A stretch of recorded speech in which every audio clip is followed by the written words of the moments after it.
Senador Flecha, senhoras senadoras, senhores senadores,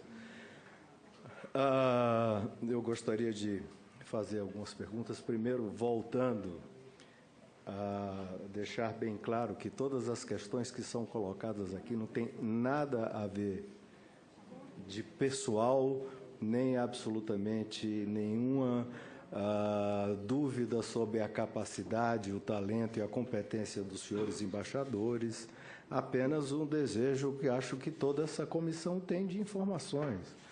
Nós temos, por exemplo, informações pelos jornais que uma série de embaixadas importantes do Brasil estão com atraso em pagamento de luz, pagamento de aluguel, que temos, se não me engano, é outra coisa que eu queria até perguntar, que nós estamos atrasados na ONU, na nossa cota de participação da ONU, nós estamos atrasados, e nós, como todos sabemos, vivemos um momento muito sério de restrições financeiras. Então,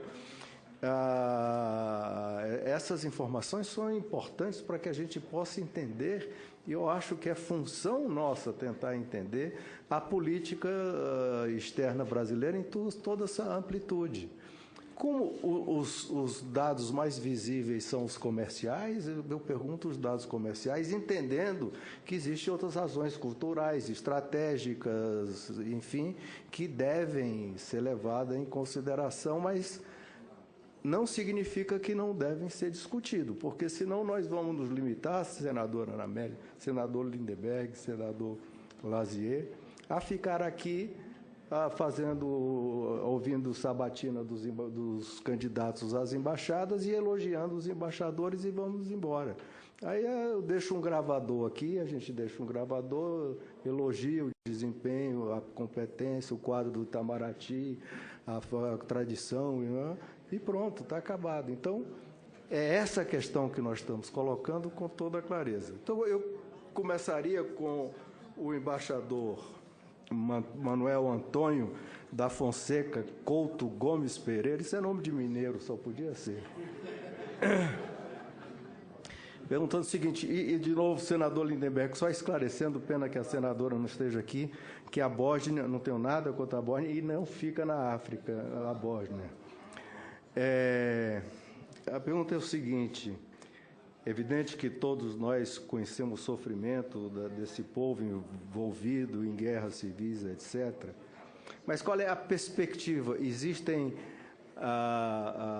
outros objetivos não econômicos em relação da presença de uma embaixada brasileira nessa área? Aliás, sobre isso, o embaixador Manuel Lacerda deu um exemplo que eu acho muito claro, muito óbvio, que é importante a presença do Brasil nas Ilhas Salomão e... São cinco, Fiji, etc., Nauru, mas que uma embaixada da Austrália acumula todas essa presença brasileira. Aí, esse critério, qual é o critério quando faz isso, quando não faz isso, e por quê não, que eu estou querendo entender. Então, em relação à Bósnia, aqui, nas nossas exportações, por exemplo, para a Bósnia, nós chegamos a um pico de exportação para a Bósnia de 16 milhões de dólares no ano de 2009. E caímos em 2014 para 1,6 milhões de dólares. Quer dizer, um número absolutamente insignificante, senador Lazier, para quem quer colocar uma embaixada.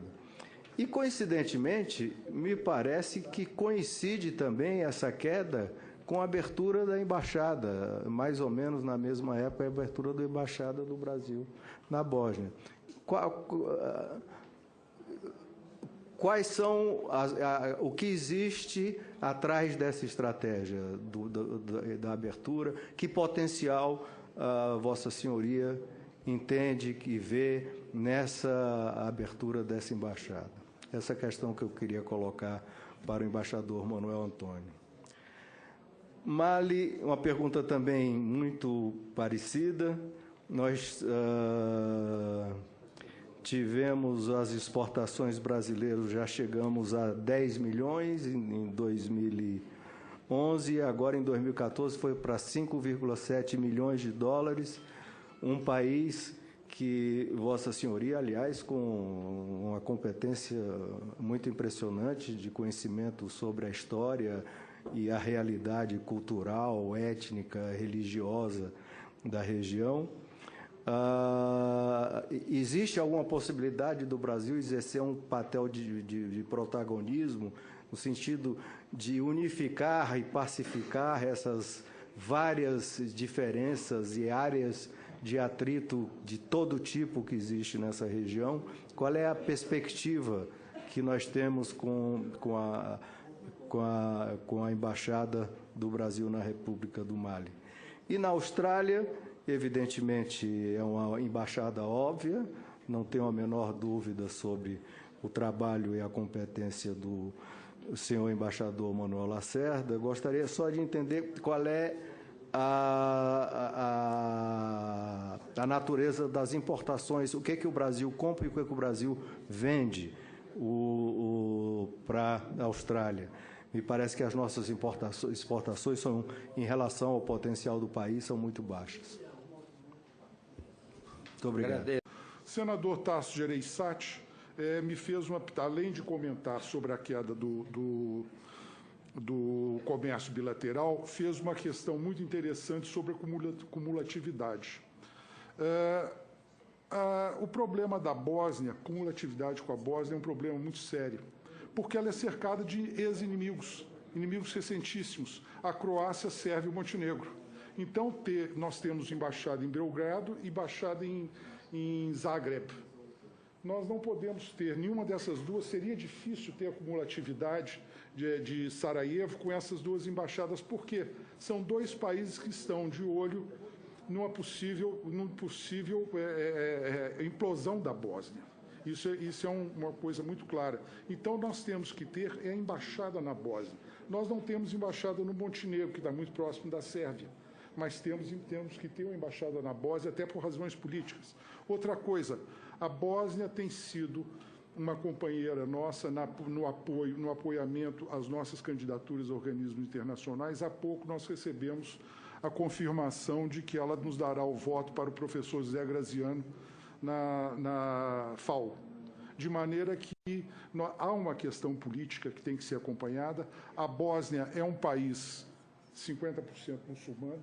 Nós temos, viu, senador Cristóvão Buarque, nós temos problema de terrorismo na Bósnia. Há um senhor chamado Hussein Bosnik, que é o líder wahhabita, que é aquela facção mais radical do Islã, que está aqui na Arábia Saudita, que está preso porque está recrutando bósnios para ir lutar no Estado Islâmico.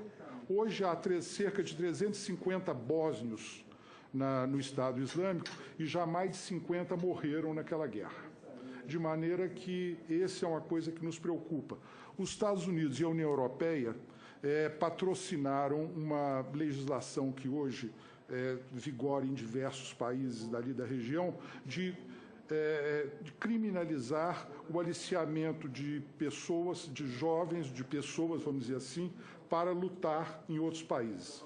Os Estados Unidos descobriram também uma rede de cidadãos bosníacos norte-americanos levantando recursos para o Estado Islâmico dentro dos Estados Unidos. Então, o terrorismo também é uma coisa muito séria. Eu acho que isso é uma coisa que nós temos que estar sempre acompanhando. Entende? Isso, e lá é um bom ponto de observação para nós. Ao senador Tasso Gereissati, o senhor perguntou a composição da pós-guerra. A Austrália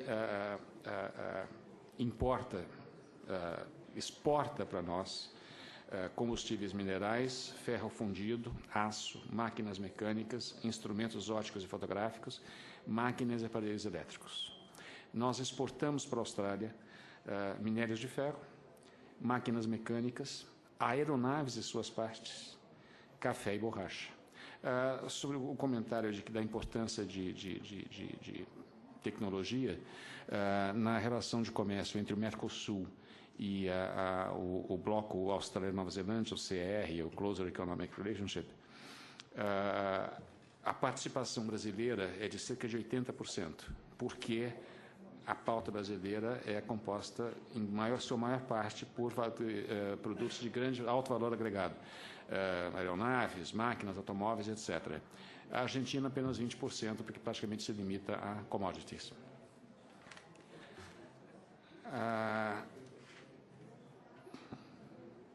Sobre a comunidade brasileira na Austrália, ela tem realmente crescido bastante, ela se situa em torno de 110 mil brasileiros. A grande concentração é em Sydney, evidentemente, há cerca de 80 mil em Sydney, cerca de 10 a 12 mil na região de Canberra, cerca de 5 mil em Perth e 5 mil em Melbourne. Houve uma primeira experiência feita pelo Brasil na Austrália, no ano passado, nas eleições. Foi a primeira vez no mundo em que se realizou eleições fora da sede consular. Quer dizer, nós realizamos eleições em Perth também, para atender, por causa da distância, enfim, para atender aos brasileiros que estão lá. Essas 4 cidades têm conselhos de cidadãos brasileiros, conselho de cidadania, e dessa forma, enfim, procura-se atender às necessidades, enfim, e aos anseios. Com relação às indagações levantadas pelo excelentíssimo senador Tasso Gereissati, a respeito do potencial de pacificação, com a presença da pacificação, vamos dizer, da situação, da conturbada situação no Mali,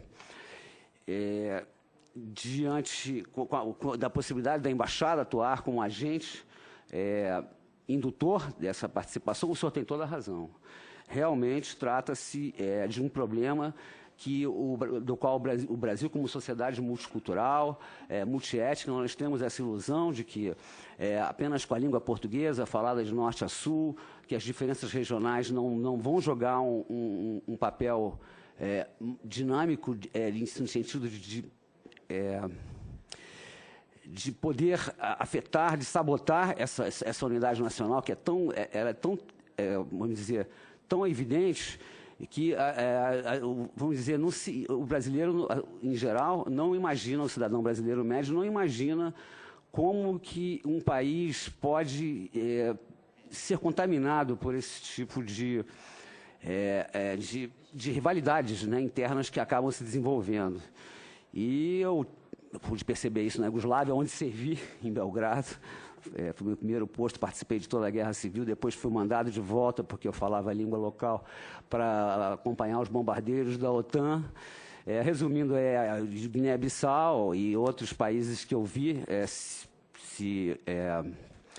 vamos dizer, serem afetados em sua unidade por rivalidades que transcendem o nacionalismo. E o senhor tem toda a razão. O Brasil, como um país, vamos dizer, multiétnico e unitário, tem todo um papel, tanto é assim que o governo malinês acordou, despertou para o interesse, graças a esse mecanismo da ASA que foi criado. O chanceler desse país, todas as vezes que eu cruzo com ele fala que vem ao Brasil, que quer copiar um modelo brasileiro de integração racial, de integração cultural, porque o Mali, de certa forma, vive isso, são etnias diferenciadas, extremamente diferenciadas, culturas diferenciadas, que convivem em harmonia, é uma herança os países africanos herdaram essa estrutura do colonialismo europeu, desencadeado a partir de 1885, com a Conferência de Berlim. Essas fronteiras são injustas, muitas delas. Por exemplo, aglutinam dois países aglutinam a mesma cultura, separados por uma fronteira, mas é o critério desde a Segunda Guerra que está prevalecendo. Por exemplo, o caso da Iugoslávia foi muito claro. O Tratado de Helsinki de 75 é o único parâmetro, não se pode mexer nas fronteiras atuais, porque se mexerem nessas fronteiras, cria-se um efeito dominó. E na África se parte desse mesmo pressuposto, que as fronteiras são injustas, vamos procurar corrigir com diálogo, com uma contribuição pacífica, o encaminhamento dessas questões, mas as fronteiras são intangíveis, tendo do ponto de vista do potencial de instabilidade que pode ser gerado. O Tasso Gereissati, se não me engano, mencionou a possibilidade da mineração, vamos dizer, os recursos de mineração. Esses recursos de mineração, explorar petróleo e gás, pressupõem a instalação de infraestruturas complexas, não é? Sujeitas a atentados terroristas. A própria Argélia se viu a maior usina de gás da Argélia, na fronteira sul, foi atacada por elementos vindos do Mali, jihadistas, um ataque suicida horroroso, com 20 pessoas que praticamente paralisaram a produção de gás dessa usina em particular por um ano. Esse tipo de investimento é um investimento que requer muito cuidado, né? Porque pressupõe a instalação de infraestrutura e pressupõe a instalação de uma segurança, de condições de segurança que não estão prevalecendo pelo momento.